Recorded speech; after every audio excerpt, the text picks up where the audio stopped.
going on today, folks? Today we have a little bit different video. We're going to be talking more about the zoo and specifically a little bit how to play. We're not going to go into a very in-depth video about this is how you play. It's going to be kind of a different kind of like this is how I learned how to play. This is how I compared it to other games that I've played. Other comparisons, what I liked about the game, what I didn't like about the game. If you guys are interested in more like specifically gameplay videos, I did find someone that was willing to do that with me. And if that's something that you guys are interested in, you just, comments. Let me know in the comments. If that's something you guys are interested in, I might consider doing that. I am kind of, like I've said in the other videos, kind of taking a break from card games. Is playing wise, not collecting and not other stuff, but playing wise. That's what I told my friends that when I went, and I really want to kind of pass on what I thought of the game and really just give you guys some basics. So in my mind, there's kind of like 6 different cards. There's the beasties or the cryptids, and I only have 4 cards here. There's kind of like the spells or the enchantments. This is also a spell, but I feel like it's kind of a different kind of spell. And then there's also there's auras, and then this is an aura. This is Terra. Excuse me. But anyways, the reason I kind of want to show you guys these 4 cards is because I feel like, first of all, one, aura is your mana. Aura taps like mana. It doesn't come in tapped. Dual colors kind of do come in tapped, I believe, if I remember right. But I feel like the aura is very balanced. I feel like you don't play that many because it's a 40-card deck. I'm going to be kind of jumping all over the place today, folks, so I do apologize. I'm just kind of going as I remember it. But anyways, I do think that Terra, this is Terra again. It's Terra, known by, I believe, that symbol. And so what Terra is it kind of enhances your deck for regular playstyle. In casual play, Metazoo is you do not need to have this in your deck if you are just playing casual. You can say, oh, hey, look, it's a lightning. It's lightning out. So I get that bonus effect. In competitive play and in tournament play, you need this card, Lightning Storm, in your deck to have that additional effect.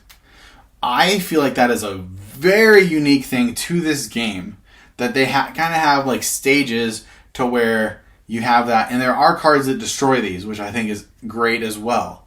There's not a lot, but there are some. But anyways, kind of going on to these two spells. I believe Growth is a generic draw card. Not generic, I shouldn't say, but it requires a plant. So if you have a plant in play, so that's a Terra, you get to draw. If there's a plant within arm's reach of your arena, bookmark 5 pages from the top of your spellbook. So draw 5, which is very powerful. And then there's also this card, which I believe is kind of a staple from what I saw in a lot of decks. It's Power Brain target under the BC. So this is kind of like it attaches to the BC, and it gives plus 100.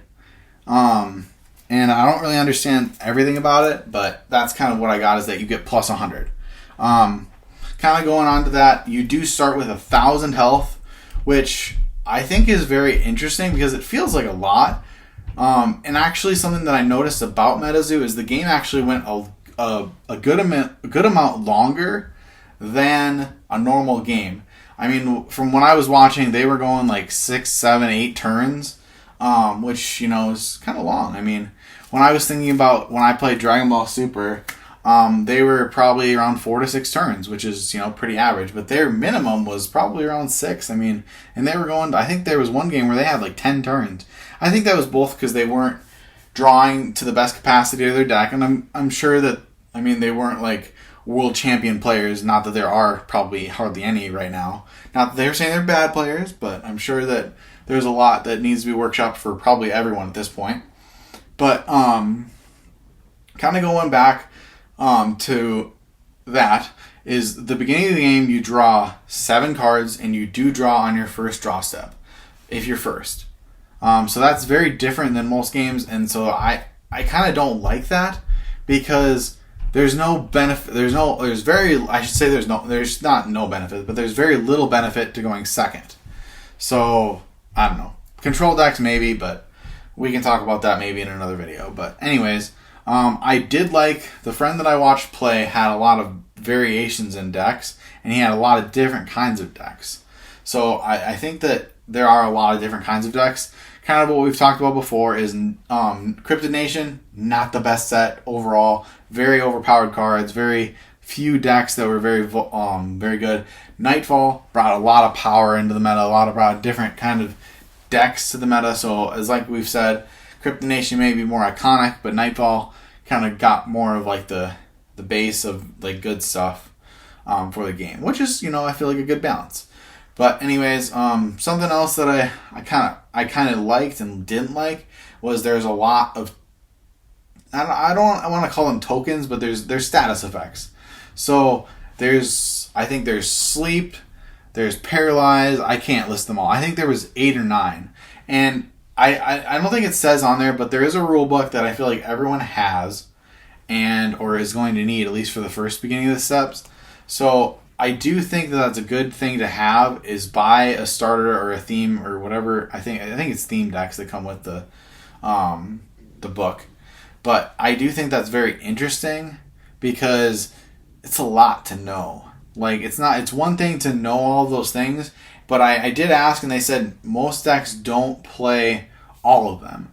To me, that would be very interesting because that's kind of where I was, like, that really piqued my interest. Like, oh, you can, for instance, paralyze is you put that card and you nullify the effect. Coming from my Naruto days, there was a card called Yamato, and it got rid of all 5 or less or 4 or less. I can't remember if it was 5 or less or 4 or less. And that was very interesting to me because it was control. And it was very different because there was no other cards that did that. So paralyze to me is very interesting to me, and kind of hot topic. I don't know if it can have hit aura cards, but for their understanding it did, and so that was very interesting. And I'm talking about like the dual color, the ones that tap for different ones. But anyways, another thing that was very interesting to me is, so again, this is in competitive play, not just casual. You have a list of 4 things, and this is so for instance, you're playing this growth deck. You can list a plant on your deck or on your list of things to have. And something that I found really interesting is that those 4 things can be anything from basically all of your Terra.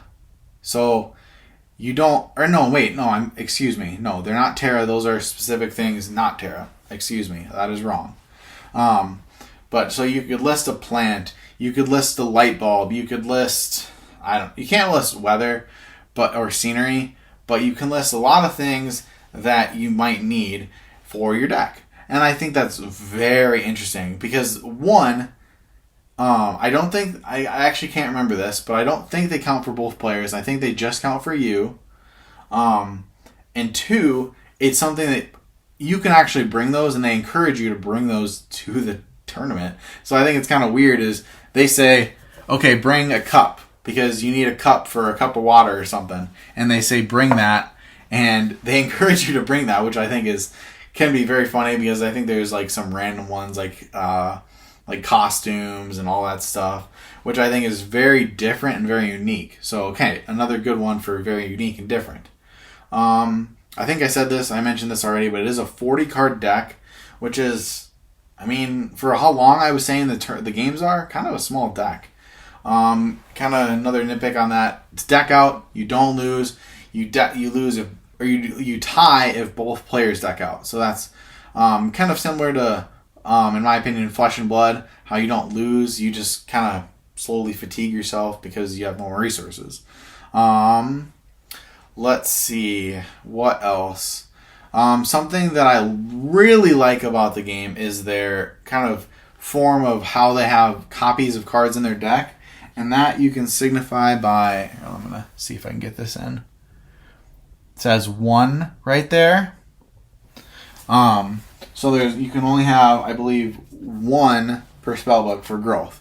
Which, yeah, it's a lot to put on some of the cards, but very interesting for deck building. Because, I mean, say that there's a not so broken card that you can have 10 of. I don't know if they would change it with like some sort of list that says, oh, now you can only have 7 of them to slow down consistency. But I think just generically that makes the deck building very different. Because they don't have to balance all of these cards out saying, oh, they're so broken. Well, if you're going to draw this card every like 4 times a game, they kind of set this in preliminary. So, okay, you can have broken cards, but you can't have 5 of them or 4 of them or 3 of them or whatever the limit is. So I think that's a very, very good thing and very unique to Metazoo. I don't know, personally, again, don't know any other games that have things like that written into the game. I know lots of games have either like rogue lists or ban lists or whatever you want to call them, where you say, okay, you can only play 1 of these cards, 2 of these cards, 3 of these cards, 4 of these cards. Obviously 4 would be nothing, but I think it's very interesting. And it, like I said, it really helps deck building because you can't have 4 growths in your deck because that'd be broken. But is it worth playing growth? Because then you probably have to have a plant with you. So it's really hit or miss. I like a lot that, and I like that you don't have to have that many, because like I said, a 40 card deck is not a very big deck. I mean, there's formats that run 50, 60. I mean, EDH is very different, but EDH runs 100, and that's Commander. But anyways, overall, I think the game was very good, but I worry that there's too much to know. But I feel like that was because there's a lot, as a new player, obviously, there was a lot I knew, but I feel like it was easy to grasp, which I think is huge. Huge, huge, huge, huge. So I honestly think the game, I would give the game probably a B+. Not like, oh my gosh, this was so easy, this was like the right amount of complexity. But I feel like overall it did a good job of keeping things interesting for me. And I didn't play any games. I have not played a game yet, so I'm not an expert. But I do think the game was very interesting, and I feel like it had enough things that's going to keep players interested long term.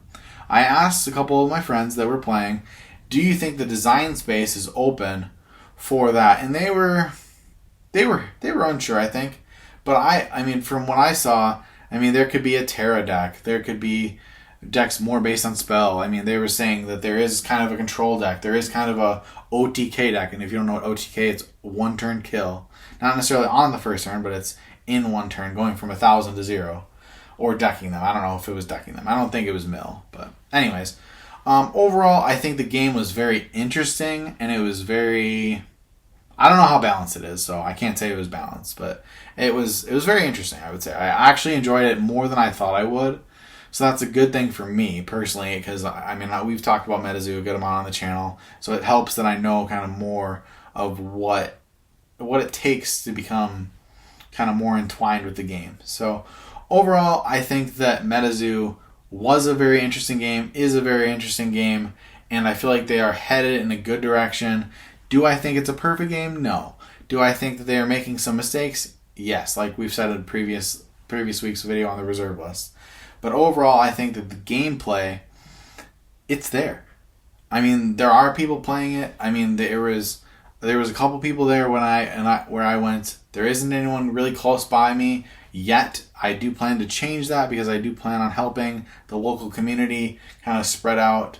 And they said that there was some people that didn't come because of the weather. It was really bad weather for where I went. They were actually surprised that I came because of the bad weather. But overall, I do think it's very good. Kind of a shout out. There is a very big tournament, I believe, in Dallas. This, I think today, from when this video is recording, either that or next week, that is happening, and is actually very big prizing, which I think is very good. One more caveat. This is something that is not an official sanctioned thing for Metazoo. I think that this will become sanctioned eventually and supported by Metazoo eventually. But, okay, so say you're in London. You have the lights and everything. And so those things can be your Terra. I am saying that so that you set something in a specific area, you can have this certain kind of tournament, even if it's not completely based on location or perfect. But basically, what someone described to me is that there is a place that is holding tournaments that's saying, okay, these are your 4 things on your list. You can have 2. So you have these are your 4 things on your list. You can't bring anything else. These are the Terras that you can or cannot play. And it makes a different meta. And it makes you think outside of the box. And I really, really like that. Because I feel like it helps both the game designers, and I honestly, this might be a bold statement. I think this will be adapted by Metazoo, and I think it will become as popular as EDH. That is a crazy statement for me to say, in my opinion, but I really do think because of how it makes the meta so different. I mean, if they say you can't play Mothman, and Mothman is the best card in the format in this specific tournament, just in that specific tournament, I'm not saying it's going to be a format all itself, but it's very interesting to me how they can say that, and it does drastically change the game. I don't know, I play Pokemon Go, and I play PvP, which is player versus player, and occasionally they have these cups that you only have certain types of Pokemon, and you can't have anything else. And so that drastically changes the game, because if you don't have those Pokemon, it's very different. I don't know. That's what it reminded me of, and so I kind of drew a lot of parallels to that, and I really like that idea, especially if it's based on location or if it's based on the weather around there. I mean, if you think about having a tournament in like southern Florida, and because then you'll always probably have sun, you'll probably always have like the ocean environment, just stuff like that. Like it's just it made it very different to me, and it made it really strike hold of how interesting that Metazoo has a lot to offer. And I want to repeat that. I feel like Metazoo has a lot to offer gameplay wise, because it's not, and from what I am saying experience wise, and if you're listening to me again, you might have some other problems, but I personally think that Metazoo gameplay is there. It is legit. I don't want to say it's going to become a cultural phenomenon exactly, because we're not there yet. I don't think everything's perfect, but I do think they're heading in a great direction. And with that, I think that we're going to cap this video off saying, again, great video. I would give it a B+. And yeah, we'll see you in the future.